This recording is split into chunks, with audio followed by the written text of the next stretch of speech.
증거한 것 같이 로마에서도 증거하여야 하리라 하시니. 바울은 예루살렘에서 그 커다란 위험에 처해 있었습니다. 근데 그 위험이 어떤 건지 바로 밑에 절 보면 아주 굉장히 잘 나왔어요.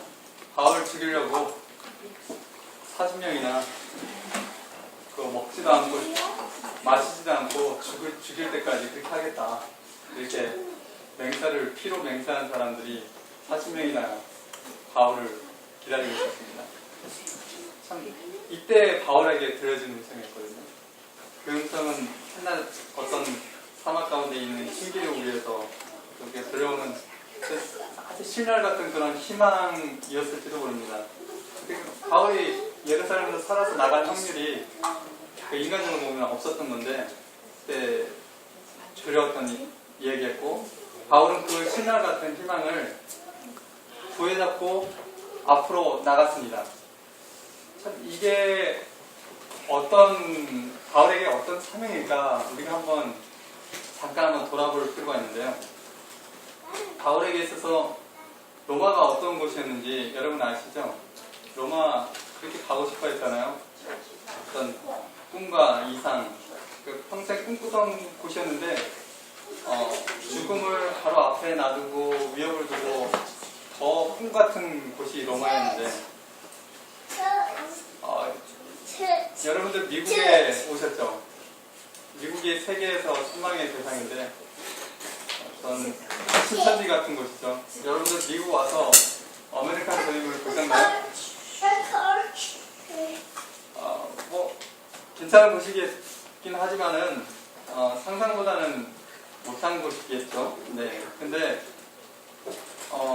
바울도 마찬가지입니다. 바울에게 살아있는 유일한 희망이 로마로 가는 건데, 바울이 로마로 간다고 해도 세상이 달라질 건 없었습니다. 또 왜 그렇죠? 이미 로마에 복음이 다 전해져 있고 교회도 굳건히 서 있었기 때문인데, 근데 왜 굳이 로마로 바울이 가야 했을까요? 하나님께서 왜 이 산을 보여줬을까요? 이 성경에 왜 그랬는지에 대해서 명확히 나오지 않습니다. 그렇지만 바울이 로마로 가는 것은 하나의 사명이었습니다. 그래서 우리가 바울이 여기 사명을 갖고 있다는 것보다 바울이 어떤 믿음을 갖고 있었는지 거기에 대한 것을 우리가 살펴보는 게 되게 중요하다고 생각하는데, 바울이 사명이 성취될 것을 믿었고, 그리고 어떻게 해서라도 그곳으로 가야 되는데요. 어떤 고난도 두렵지 않았습니다. 우리 삶에서 어떤 위험이 좀 있습니까? 당시에는 힘들어서 너무 피곤하고 해야 될 일도 많고 삶에 의미는 없고 죽을 듯한 그런 위협이, 육체적으로 죽을 듯한 위협이 아니라 정신적으로 그런 위협이 있어도 어떤 원대한 여러분들이 포부를 갖고 있다면은 그런 일들이 뭔가가 계획이 이루어질 확률이 좀 있을지 모르겠는데요. 우리가 자주 어떤 계획을 세우고 그럴 때 망각하는 것이 있는데, 하나님께서 여러분들 계획을 미리 체크하고 그 일을 도와주게 어떻게 활동하고 계시는지, 하나님의 섭리가 여러분들의 삶에 그리고 저의 삶에 어떻게 나타날지 오늘 이 시간 좀 같이 생각해보고 싶습니다. 근데 제가 결론부터 제가 좀 얘기하는데요. 조금 여러분들 생각과 조금 달라도 이 시간 같이 고민하면서 같이 가다 보면은 제가 무엇을 말하고 싶어 하는지 이해되신데요. 하나님의 원대한 포부와 섭리가 어떤 일 자체에 있지 않습니다. 우리 계획이 어떤 계획을 세우고 성취되기를 언제나 우리가 간절히 바라는데요. 하나님께서 그 계획 세우고 그 성취되는 것에 대해서 중요하게 여기실까요? 이게 필요합니다. 그런데 저는 이렇게 봅니다. 어떤 일이 이루어지지 않던 그 일을 바라보는 우리의 시각을 하나님께서 관심 있게 바라보고 계십니다. 그 시각을 통해서 우리의 품성, 그것을 개혁하기를 원하고 하나님의 품성을 더 닮기를 원하는데요. 그것이 하나님께서 인류에게 항상 바라시는 그런 섭리가 아닐까 하는데요. 조금 와닿지 않아도 제가 점점 명확하게 이제 이 시간 보여드리도록 하겠습니다. 바울이 하나님의 이상을 따라하는 것이 굉장히 중요했습니다. 이상을 보여주셨어요. 그때 죽기 바로 직전에 이상을 보여주셨어요. 그러나 바울이 그 자신에게 주어진 그 본질을 잊어서는 안 되는 거였는데요. 로마에 가는 것은 사도 바울에게 힘든 상황을 이겨낼 수 있는 그런 힘을 주고 있었습니다. 하나님이 바울을 여전히 그런 수렁 속에 있는 거를 버려두지 않고 있다는 그런 희망을 주시기를 원했던 겁니다. 그런데 바울이 그 이상을 잘못 해석하고 내가 가서 로마 가서 전도해야 된다. 그런 꿈과 이상을 잘못 해석하고 하나님이 로마로 가라고 했으니까 내가 수단과 방법을 안 가리고 모든 정열을 다 그 로마로 가는 데만 힘쓴다면은 무언가 거꾸로 됐을 겁니다. 여러분들 각자 삶에 어떤 임무가 있을 겁니다. 그 임무를 충실히 이행하고 따르는 거 정말 중요합니다. 그러나 더 중요한 것은 그 임무가 중요한 게 아니고 임무들의 그런 과정이 있는데요. 과정이 중요하고 어떤 결과가 잘못된 결과가 나올 수 있어요. 그래서 하나님께서 우리에게 이루고 싶어 하시는 그 무언가가 있다는 것을 우리가 잊어서는 안 되겠습니다. 어제 저녁에 그 이영표 그 간증 얘기를 잠깐 했잖아요. 그래서 서두에 이영표가 열심히 기도한 두 학생 얘기, 하나는 열심히 둘 다 열심히 했는데 하나는 북한을 떨어졌어요. 하나님께서 누구를 더 사랑하실까요? 여러분들 질문에 답할 수 있어요? 세상적으로는 쉽게 붙은 사람은 더 사랑했겠지. 세상적인 답이 아니라면 우리가 쉽게 선뜻 대답할 수 없다. 봤어도 그걸 선뜻 대답할 수 없는데 하나님께서 이 아이에게, 이 두 명의 아이에게 이게 원하시는 게 있는데 세상이 주는 것하고 우리가 다르다는, 하나님께서 주고 싶어하는 게 다르다는 것을 알아야 될 것 같습니다. 열심히 기도했다면 그 기도를 통해서 단순합니다. 제가 정답을 금방 얘기하겠는데요. 기도를 통해서 하나님과의 만남이 더욱 이루어졌을 것이고 그 자체가 하나님께서 바라시는 최대의 관심사일 겁니다. 대학 입시라는 힘든 과정을 하나님과의 그런 교제, 기도, 그걸 통해서 극복했다면 결과가 어떻든지 그거는 그 결과에 대해서는 하나님의 관심사가 아닌 겁니다. 이 부분은 세상의 관심사인 겁니다. 그건 세상의 법칙에 맡겨도 충분하기 때문입니다. 그래서 만약에 하나님께서 이 북과 한국고를 충분히 일일이 따지고 만약에 나가신다면 어떤 일이 벌어질까요? 좀 따져본다면 하나님께서 따지게 맞죠. 입시제도 이거 불공평 좀 따져봐야 돼요. 이거 너무 이거 안 돼요. 입시제도 얼마나 안 좋은 거 알잖아요. 우리 고칠 게 많잖아요. 좀 바꿔야 돼요. 하나님께서는 입시제도 바꾸려니까 우리 정부도 좀 바꿔야 돼요. 정부도 한번 바꾸고 정부 바꿔보자니까 이거 세상 한번 뒤엎어보면 되는 겁니다. 그래서 하나님께서 일일이 따진다면 세상까지 다 뒤엎어지는 겁니다. 근데 하나님의 관심사가 그런 세상까지 결국에는 뒤엎는 그거를 하나님께서 관심을 가질까요? 열심히 공부한 사람은 붙을 것이고 그 공부한 그 사람의 방향이 일시대로 시험 경향과 바뀌면은 더더욱 붙을 것입니다. 그래서 머리가 좋아도 상승효과가 있겠지만 하나님이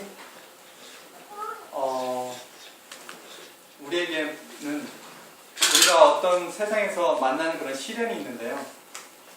그걸 함께 나누는 것에 관심을 두고 계신다는 거 우리가 좀 오늘 이 시간 깊이 한번 생각을 했으면 좋겠습니다. 대학이 주는 세상에서 이런 만든 과정들이고 학생들은 그 희생자에 불과합니다. 그것을 하나님과 함께 극복하는 것이 하나님께서 진정으로 원하시는 관심사입니다.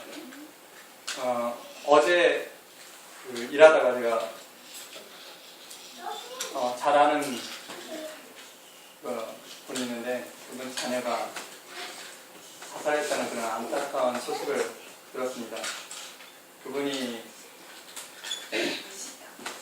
70 가까운 이제까지 쌓아왔던 그 명예가 한순간에 무너지는 순간입니다. 신앙적으로 이제까지 쌓아온 명예가 있는데 그런 한꺼번에 무너지는 그 순간 하나님께서 왜 이런 시련을 그분에게 허락하였을까요?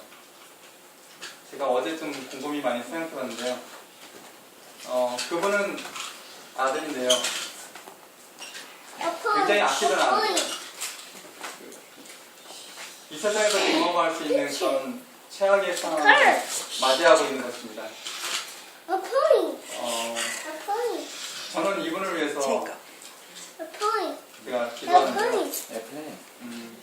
이분이 다윗처럼 다시 일어나길 제가 기도합니다. 다윗이 다 아시죠? 불륜, 죽이고 남편 죽이고 여자를 아내를 삼고 애 낳고 그런데 나단이 와서 선고를 내리잖아요. 너 죄값 때문에 애가 죽겠다고. 병들었어 애가 정말. 그래서 금식 기도하면서 아무것도 안 먹고 기도에 매달렸는데 결국 애가 살아납니까? 다윗이 애가 죽게 됐다는 기고 들었을 때 성경에 잘 나와요. 사무엘하 12장 19절인데 땅에서 일어났다 그랬어요.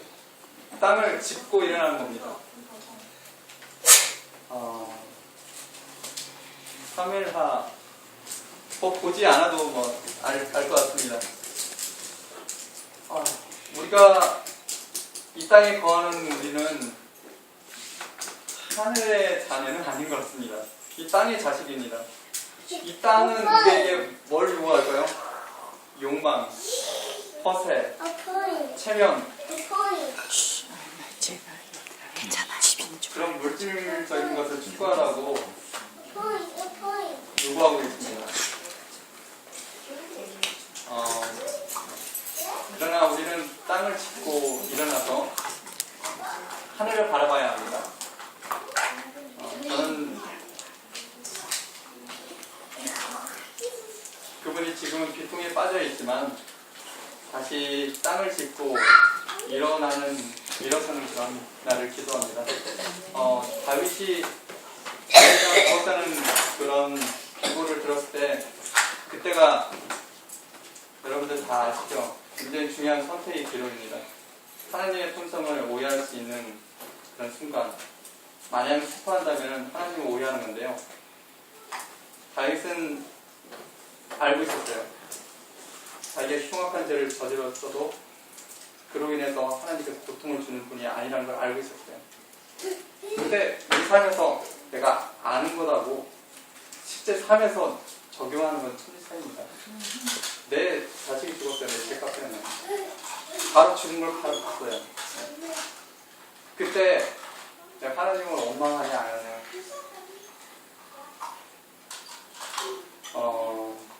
자살한 아들을 잃은 그분이 어제 오클라호마로 올라갔을 텐데 이 순간 이제껏 만났던 하나님이 벌 주시는 하나님이 아니라는 것을 알고 있다면 좋겠습니다.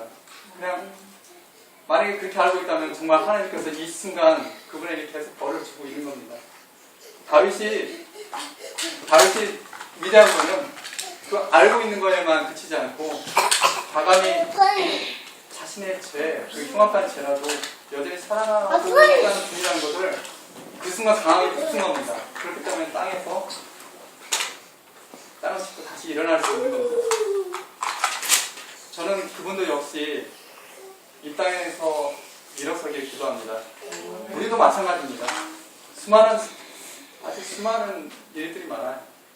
그 순간 우리 땅에 엎드려가지고 우리 좌절할 때가 얼마나 많아요. 그게 우리의 삶인 것 같습니다. 땅에서 우리가 일어나야 합니다. 하나님께서 어떤 사건이 일어났을 때 그 사건 중요하겠죠. 그렇지만 그 자체에 매달리기를 원하지 않으십니다. 하나님은 그 사건 그거를 바라보는 우리 자신의 그 시각이 어떠한가 그거를 더욱 중요하게 하나님께서 바라보시는데요. 하나님 입장에서 한번 잠깐 생각해 볼게요. 뭐 어떤 일이 이루어지고 안 이루어지고 그 결과가 하나님께 어떤 득이 있습니까? 실이 있습니까? 뭐 있을 수도 있고 없을 수도 있다고 하겠지만은 그것이 과연 하나님의 원대한 그 섭리에 포함되어 있을까요? 포함되어 있지만 중대한 부분은 아닐 겁니다. 하나님께서 인류에게 진짜 원하는 게 무엇일까요? 우리가 그리고 인류가 여러분이 내가 그런 하나님의 품성 나의 품성 인류가 그거를 좀 더 진보하기를 원하고 계시는데요. 하나님이 계획하시는 부분이 그런 차원에서 우리가 바라봐야 될 것 같은데요. 하나님께서 주신 사명이 있어요. 사도 바울이 사명을 받고 가는데 그거 가지고 나아가는 거 정말 중요해요. 하나님께서 사명을 주셨는데 사명 없다고 말하시는 사람도 있지만은 제가 이따가 예수님의 사명을 한번 들어보면 여러분들 사명이 없다고 말하는 사람 하나도 없을 거예요. 제가 예수님 어떤 사명을 갖고 계셨는지 얘기해보면은 예수님보다는 정말 나은 사명을 여러분들 다 갖고 계실 거예요. 근데 여러분들 각자 나름대로 사명을 다 갖고 계실 텐데 그 사명을 통해서 무언가를 이루는 거 그런 거 중요하지만은 그 이루는 과정에서 주변 사람들이 행복하지 않는다면 또는 상처를 입는다면 한 번쯤 우리가 좀 돌아보아야 될 것 같고요. 사도 바울이 더 중요한 거는 로마로 가라는 그런 사명이 의무가 아니었다는 겁니다. 그리고 그 사명이 전도하라는 사명이 희망이라는 걸 깨달았을 때 우리에게 닥쳐온 고난을 즐겁게 받아들였어요. 하나님의 사명이 딱 그날 주어졌어요. 정말로 명확하게 내가 봤어요. 우리처럼 희미하게 보지도 않았고 그런데도 여전히 사도 바울은 감옥에 굉장히 오랫동안 있었어요. 뭐 작게 있었던 게 아니고 오랫동안 있었어요. 뭐 희망이 안 보였어요. 로마로 결국에는 가긴 갔어요. 오랫동안 감옥에 갔을까. 근데 그냥 가는 게 아니고 뭐 쇠사슬에 묶여서 가잖아요. 그 가는 도장 그냥 가나요? 수많은 죽음의 고비를 넘기잖아요. 그런데 하나님의 말씀 그거를 어떤 사명이 그 사도 바울의 희망으로 마음을 간직하고 로마로 가고 있었습니다.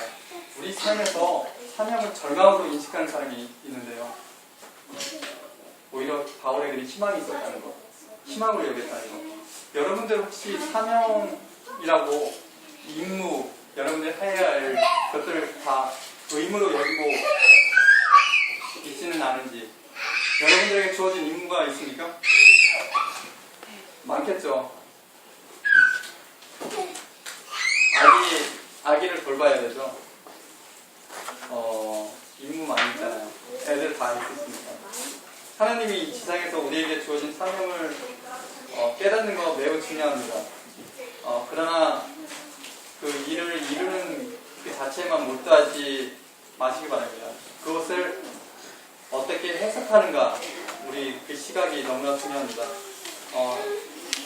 하는 일이라 할지라도 하나님께서 여러분들께 그 일은 여러분들께 주시는 약속이고 희망입니다. 그게 애기 돌보는 일 어때요? 그냥 안 돌볼 때는 모르지만 돌보면은 정말 힘듭니다. 내 말대로 헛소리를 안 되잖아요. 근데 그 아이가 나에게 주어졌으니까 하나님께서 나에게 힘과 건강을 허락하실 것이라는 그런 약속으로 우리가 믿어야 됩니다. 직장 어떻게 평생 일해야 되는 신세, 처지에 해산하십니까?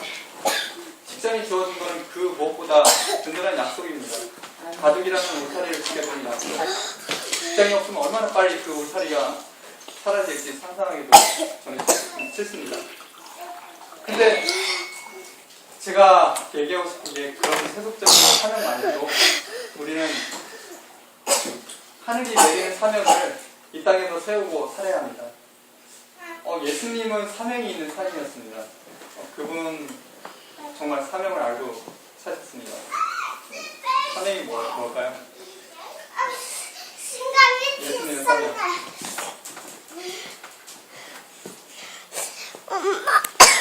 보잘것 엄마. 세상적으로 말해보세요. 엄마. 모험을 받아서 결국엔 죽는 겁니다. 그게 예수님의 사명이었어요. 사실적으로 우리가 그게 사명일까요? 33살 그 나이에 부모 가슴에 못 박는 그런 사명이 과연 사람이 할 짓인가요? 사람이 할 일이 아니면은 사명은 더더욱 아닐 겁니다. 차라리 그거는 쓰레기 같은 삶이라고 우리가 얘기할 수 있어요. 그런데 우리가 중요한 게 있어요. 그 사람이 어떤 사명을 가지고 가는가, 그것보다 더 중요한 게 있는데요. 영어로는 what, what이라는 그것보다는 더 중요한 거, how. 그러니까 어떤 시각, 어떻게 사명을 바라보고 가느냐, 더욱 중요합니다. 사명 자체는 사실 쓰레기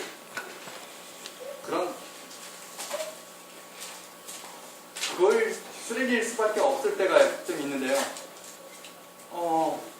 가장 아끼는 예수님 보세요. 가장 아끼는 그런 사람들에게서 배신당하고 결국엔 권력자들에게 모함당해서 죽어야 한다는 그 사실, 그건 차라리 예수님의 삶을 쓰레기로 종결시키는 사명이었습니다. 이건 차라리 자살보다 더 나은데요. 예수님이 다 알고 있었어요. 피하시면 돼요. 상당히 맞이했습니다. 여기 예선이가, 준현이가, 이내가, 우리 예슬이, 혜린이, 예린이, 이런 사명을 갖고 얘들이 산다면은 부모로서 어떻게 생각할까요? 어떻게 생각해야 돼요?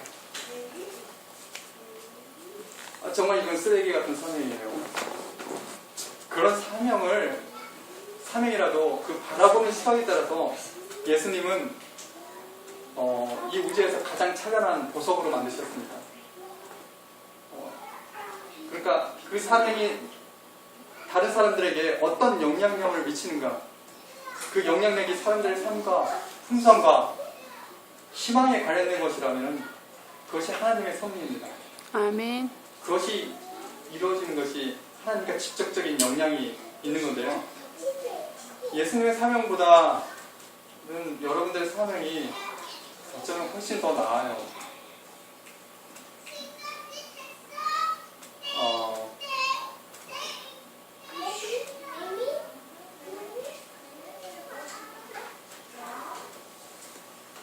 예수님께서 그 사명 자체를 갖고 자랑하실 분이 아닙니다. 그 사명을 어떤 태도로 임했냐, 어떻게 사명을 가지고 사셨냐. 예수님께서 가장 이걸 우리에게 잘 보여주셨는데요. 여러분들 삶 속에서 가치 있는 사명쯤 하나는 간직하고 사는 것도 어떨까 지금 권해봅니다. 저 개인적으로는 어떤 대단한 사명을 제가 가졌었어요. 남들에게 말하지 못할 정도로 굉장했어요. 왜 그러냐면 말하면은 내 자랑한다, 과시한다 이런 말을 할까봐 그런 사명을 내 마음속에 품을 수밖에 없는 대단한 사명을 가졌었어요. 근데 이런 예수님을 보면서 제가 좀 많은 생각을 해보게 되는데요. 사명 자체에는 아무런 능력이 없습니다. 그걸 해석하는 방법과 삶에서 보여주는 자세가 더 소중하다는 것을 제가 사도범서 예수님의 행적을 보고 제가 배웠는데요. 예수님의 사명을 한번 잠깐 우리가 바라보고 싶은데, 제가 예수님의 사명이 십자가였습니다. 그런데 예수님이 십자가를 예수님의 삶에서 어떻게 적용했을까 제가 잠깐 여러분들과 같이 한번 보고 싶습니다. 마태복음 16장 24절입니다.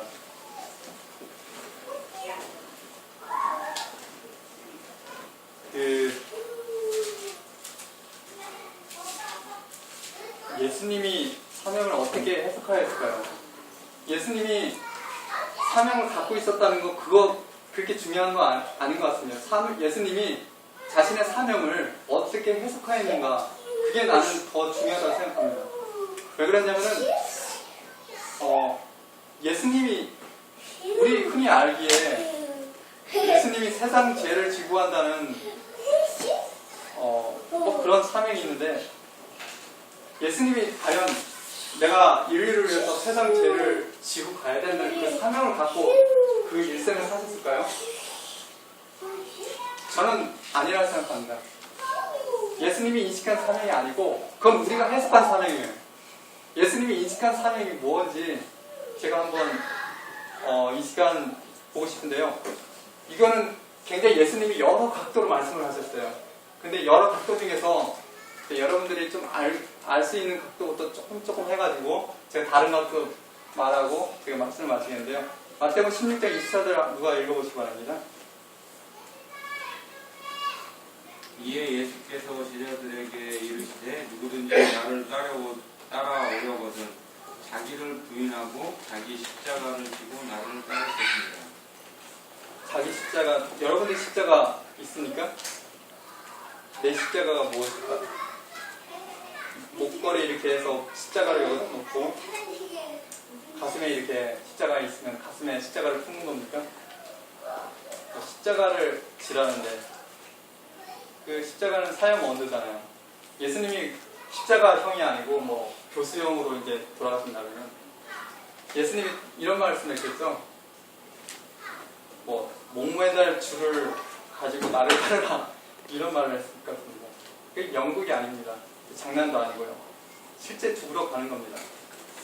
그런데 그냥 십자가 아니고 뭐죠? 자기 십자가, 자기가 가지고 가는 자기 밧줄, 자기 목매달 밧줄입니다. 남의 것이 아니고 자기 것이라는데요. 이게 무슨 뜻입니까? 자기 것. 다음 절에 보면 알려주죠. 누구 읽어주셨습니까? 누구든지 제 목숨을 구하고자 하면 잃을 것이요 누구든지 나를 위하여 제 목숨을 잃으면 찾으리라. 네. 아직도 마음에는 확 와닿진 않은 말인데, 예수님께서 이런 맥락을 여러 번 얘기하셨어요. 좀 와닿는 말을 한번 바꿔볼게요. 예수님께서 돌아가시기 전에 좀 강하게 말씀하신 게 있어요. 요한복음 12장 24절 한번 보세요. 이 부분은 좀 더 많이 와닿을 거예요.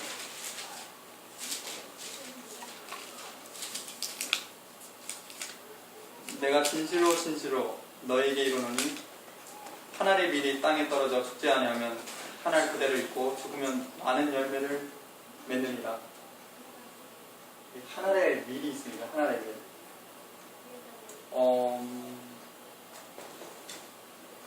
일단은 이 말의 의미를 좀 우리 삶에서 적용하기 쉽게 한다면은, 우리 현재 우리가 누리고 있는 게 있어요. 근데 이것에 너무 아까워하지 말자. 뭐 물질이 있어요. 그러니까 어떤 명예, 사회적 지위가 있는데 이런 것들을 내려놓아야지 뭔가 다른 열매를 맺는다. 이런 어떤 일차적인 의미를 우리가 금방 알 수가 있을 겁니다. 근데 예수님이 이런 의미로 제자들에게 죽기 전에 정말 진수로 내놓은 말이었을까요? 그런데 그거보다 더 의미 있는 말을 하신 겁니다. 우리 신령에 있는 걸 어떻게 깡그리쳐 다 내려놔야 된다는 그런 의미입니다. 그래야지 다른 열매를 맺을 수 있다는 말인데요. 밀은 우리 현재의 모습입니다. 그래서 밀이 자라서 잎이 나오고 꽃이 피고 열매가 맺고 완전히 다른 개체가 되는 겁니다. 다른 개체가 되면 처음에 우리 내려놓은 것들이 열매를 맺어서 굉장히 많은 수확을 그리고 100배나 더 많은 가치를 지닌 무언가로 전환되게 되는데요. 제가 도토리를 보다 아까 좀 주워왔는데요. 밀보다 좀 도토리 좀 하는 게 나을 것 같아요. 여기 도토리가 있습니다. 사실 우리는 도토리 같은 삶입니다. 여기서 깨어나지 못하는 게 우리의 삶인 것 같습니다. 도대체 우리의 현재 어떤 모습을 포기해야지 이 도토리에서 벗어나서 싹이 나고 나무가 되고 수많은 또 다른 도토리를 맺는가? 우리의 또 다른 개체는 도대체 무엇일까? 예수님이 사명을 인식하는 방법이 이런 십자가 죽음 이런 것이 아니고 바로 이런 부분입니다. 예수님께서 사명을 해석하는 부분이 성경에서 굉장히 많이 나오는데 이런 부분입니다. 여러분들이 아직도 가슴에 잘 와닿지 않을 겁니다. 제가 다른 각도에서 한번 살펴보면 좀 더 명확할 것 같은데요. 하나님께서 최대 관심사가 아까 얘기했죠. 그런데 그 관심사가 너무 모호해요. 그런데 예수님께서 이 세상에 사시면서 아주 잘 말씀해 주셨습니다. 제가 이제 추상적으로 이제 대충 정리해 보면은 여러분들 마음에 천국을 만들기 원하십니다. 하나님을 여러분들 마음에 모시기 바랍니다. 첫 번째 말, 천국을 우리 마음에 만들자. 좀 와닿긴 해요, 약간. 근데 하나님 우리 안에 모시기 바랍니다 하면은 와닿는데 조금 이렇게 어려워지긴 해요. 그건 우리가 하나님을 잘 모르기 때문인데 예수님이 이런 부분에 대해 굉장히 많이 관심을 가졌는데요. 여러분들이 사회적 지위나 이런 거에 대한 관심을 두기보다는 생명과 빛에 관심을 두기 원하는데요. 이 우주가 영적으로 거대한 전쟁이 치러지고 있습니다. 대전투가 일어나는데 그 전쟁은 여러분들의 마음에서 똑같이 일어나고 있습니다. 자, 침례 요한이 와서 맨 먼저 하는 말이 있잖아요. 회개하라. 천국이 가까웁니다. 네, 천국이 어디 있는데 천국이 가까웠다고 하나? 하늘에 있다가 이 지상에 이렇게 온다는 거는 뭐 지구의 종말을 얘기하는 것 같기도 한데 여기서 물리적 장소가 천국이 물리적 장소가 아니라는 거를 여러분들도 어렴풋이 알 것 같고 진짜 천국이 이 지상에 실현되는 것 그러니까 뭐 천국 같은 삶이 실현된다는 그런 말을 하는 것 같기도 합니다. 근데 다시 한번 이렇게 살펴보면은 그 말이 천국이 임한다는 그 말 속에는 하나님께서 인류에 대한 거대한 승리를 얘기하고 있습니다. 대전투의 초점을 얘기하고 있습니다. 이 천국의 통치자가 누군지 한번 살펴보면 더 빨리 알아보겠는데 그 통치자가 누굽니까? 천국의 통치자. 하나님이 통치하는 나라가 오신다는 것인데요. 도대체 뭐 하늘에서 오기는 오는데 도대체 어디로 옵니까? 그건 또 얘기 안 했어요. 하나님 천국이 가까웠느니라 하나님 통치하는 나라가 옵니다. 근데 어디로 옵니까? 캐럿턴에 옵니까? 미국에 옵니까? 한국에 옵니까? 요한복음 17장 한번 보시죠. 요한복음 17장 20절에 보면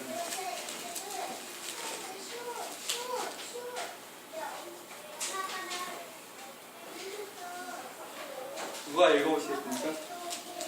내가 키우는 것은 이 사람들만 위함이 아니요 또 그들의 말로 말미암아 나를 누가복음 17장 잠깐만요. 17장 20절 맞습니까?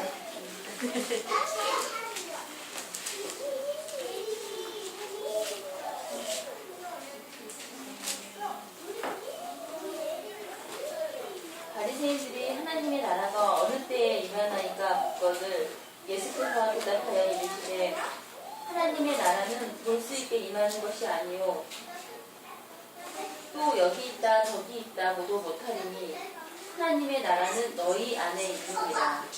하나님 나라는 볼 수 있게 임하는 것이 아니고 우리 안에 있다고 합니다. 어디요? 우리 마음에 천국이 임하는 것이랍니다. 아멘. 기쁩니까? 아멘. 근데 내 안이 지옥이면은 무슨 천국이 임합니까? 여기 저절로 나오는 그런 상황들이 많이 있는데 짜증, 신경질 이런 그런 상황이 있을 때는 사실 천국이 아니고 지옥이 임할 건데요. 우리가 아무리 암울한 상황이라 할지라도 통치자를 바꾸면 달라집니다. 생명과 빛의 통치자가 있는데요. 그분을 모시면 천국이 될 건데 우리가 자꾸 그거를 거부하고 싶어집니다. 그리고 오히려 상황이 안 좋으면 사망과 어둠의 통치자를 우리가 더 좋아하는 경향이 있습니다. 그거는 우리의 인간의 속성인 것 같습니다. 영적인 전쟁이 대쟁투가 일어난다 우주에서 보는 것도 중요하지만 하나님께서 가장 중요하게 생각하는 것은 우리 마음에서 일어나는 영적인 대쟁투고 그 예수님의 사명을 인식하는 방법이 바로 그 모든 거에 있었습니다. 하나님과 사단의 싸움은 우리 마음 안에 있습니다. 하나님의 최대 관심사가 바로 이 부분인데요. 성경에 그래서 자꾸 장소에 대한 거에 부분이 나옵니다. 천국도 이런 하나의 장소로 생각하면은 상당히 뭐랄까요? 그냥 나하고 관계없는 일, 그냥 그래 언제 천국 오겠지. 그런데 예수님께서는 그 의미로 얘기하는 게 아니라는 것을 계속 강조하고 있습니다. 이런 장소가 나올 때마다 물리적 장소로 자꾸 생각하면은 잘 풀리지 않는 게 있어요. 하나님께서 우리 안에 거하고 싶어하고 그 이유가 바로 우리를 살리고 싶어하고 그게 바로 살리는 길이기 때문입니다. 마태복음 8장 20절 빨리빨리 볼까요? 성경절 조금만 더 찾으면 되는데요. 마태복음 8장 20절에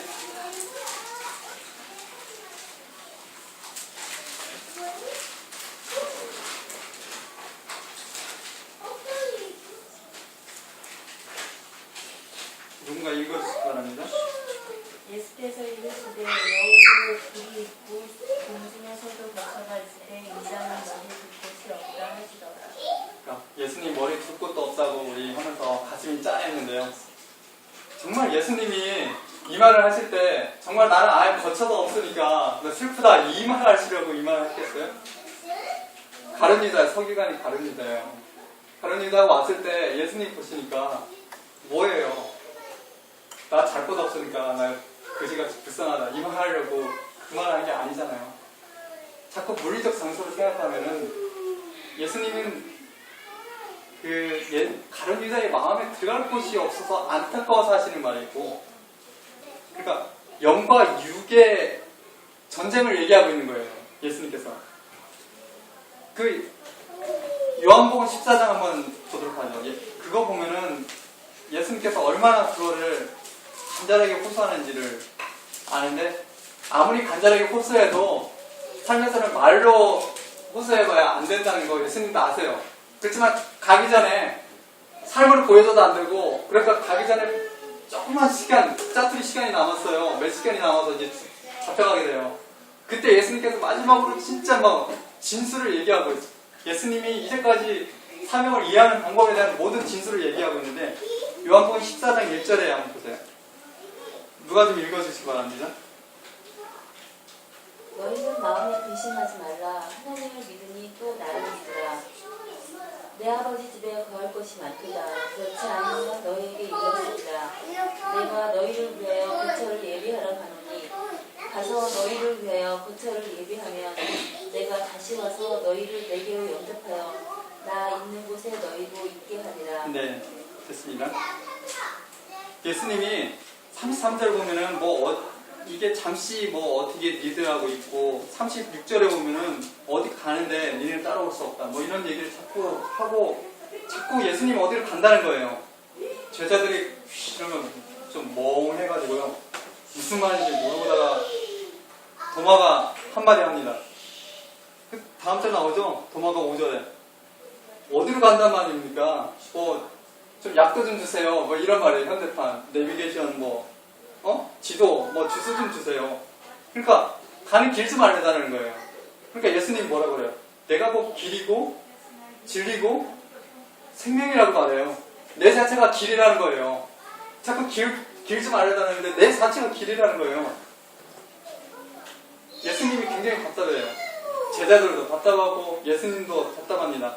예수님 자체가 생명인데 진리인데 그걸 우리도 이해 못합니다. 지금 제자들도 이해 못합니다. 그러니까 예수님이 14장의 1절부터 하신 말씀이 바로 그 얘기입니다. 우리가 자꾸 예수님을 어떤 장소로 해석을 해버리면은 오해가 자꾸 일어나요. 예수님의 재림의 약속이라고 얘기하고 자꾸 그런 일이 일어납니다. 예수님이 재림 준비하러 잠시 갔다 오는 게 아니었어요. 이 말은 잠시 갔다 오겠다 할 때 얘기한 거거든요. 근데 처소 예배하러 간다니까 맨션 준비하러 가니까 무슨 건축 감독하러 가시나 이렇게 생각하면 안 됩니다. 지금 제자들의 마음 상태를 얘기하는 거예요. 예수님이 들어갈 공간이 전혀 없었습니다. 제자들 예수님 전혀 받아들이고 있지 않습니다. 그러니까 예수님이 준비한다는 게 뭐예요? 내 처소를 예배하러 간다는 말이 뭐죠? 아버지 집에 거할 곳이 많다는 것도 뭐죠? 너희들이 지금 나를 이해 못하고 지금 나를 거부하고 있는데 잠시 후면 나를 받아들일 거라는 겁니다. 지금 잠시 있다가 내가 갔다가 다시 오면 니네들 받아들이겠다는 그런 말하고 내가 가는 거는 내가 뭘 준비하러 간다는 거예요. 그 처소가 뭘까요, 그러면은?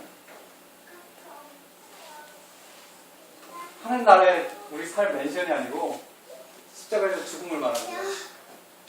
처소를 준비한다는 말은 십자가에서 준비한다.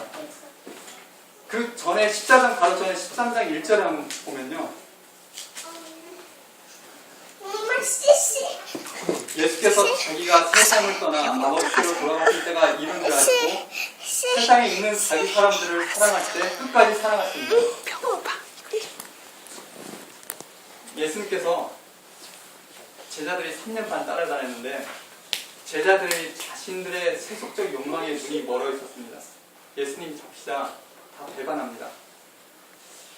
자, 아끼던 사람들의 있어요. 그냥 나 모르는 사람들이 배반하는 거는 그래 나 배반 때렸어 이 정도 하고 하고서 돌아서면 콧방귀 끼면 콧방귀와 함께 날아갑니다. 근데 아끼던 사람한테는 그게 아니에요. 그 배반의 고통이 너무 굉장히 가중해요.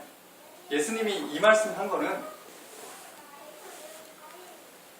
요한이 애절하게 느껴서 이 말을 쓴 겁니다. 그 사랑이 끝까지 사랑한다는 표현이 제가 아시는 분이 자살을 했는데요. 그분이 이유가 절친한 친구하고 그 아내가 서로 바람을 피웠기 때문입니다.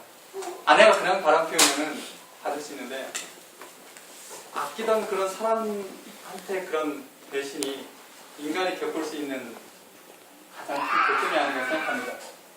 예수님이 이런 거 다 배신하고 갈망해요. 자기 사람들을 사랑할 때 끝까지 사랑하셨습니다.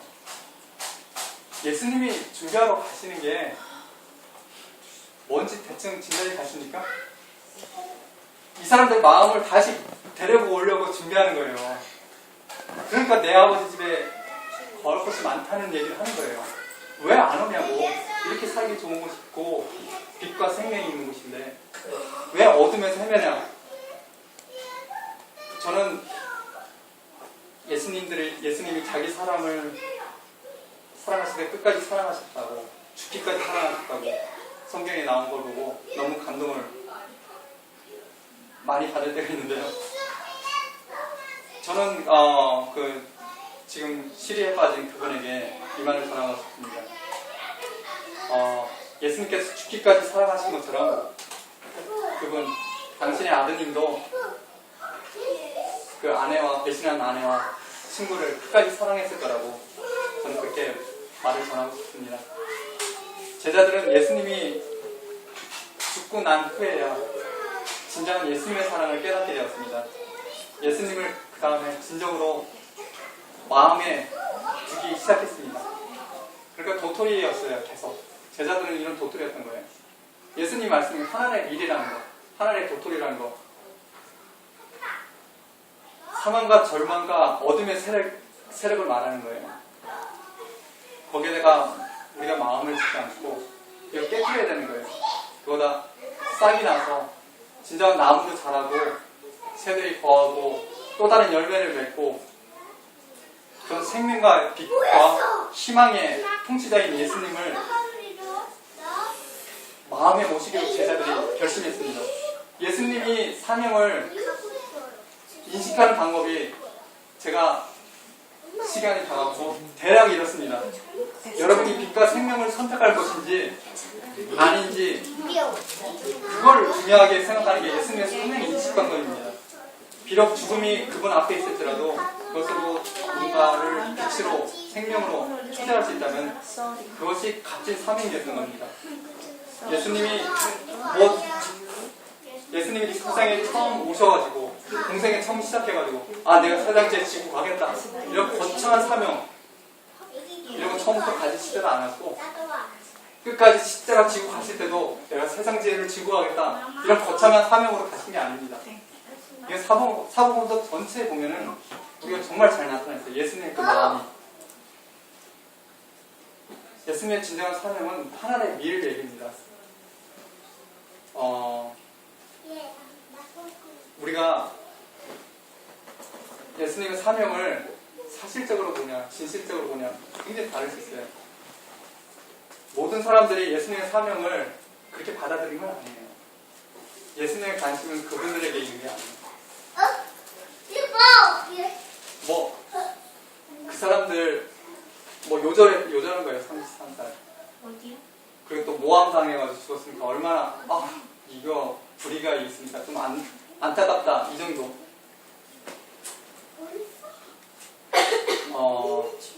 가까운 사람이 베드로와 다른 유다가 있는데요.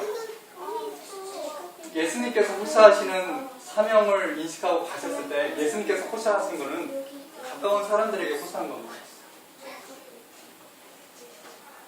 결국에는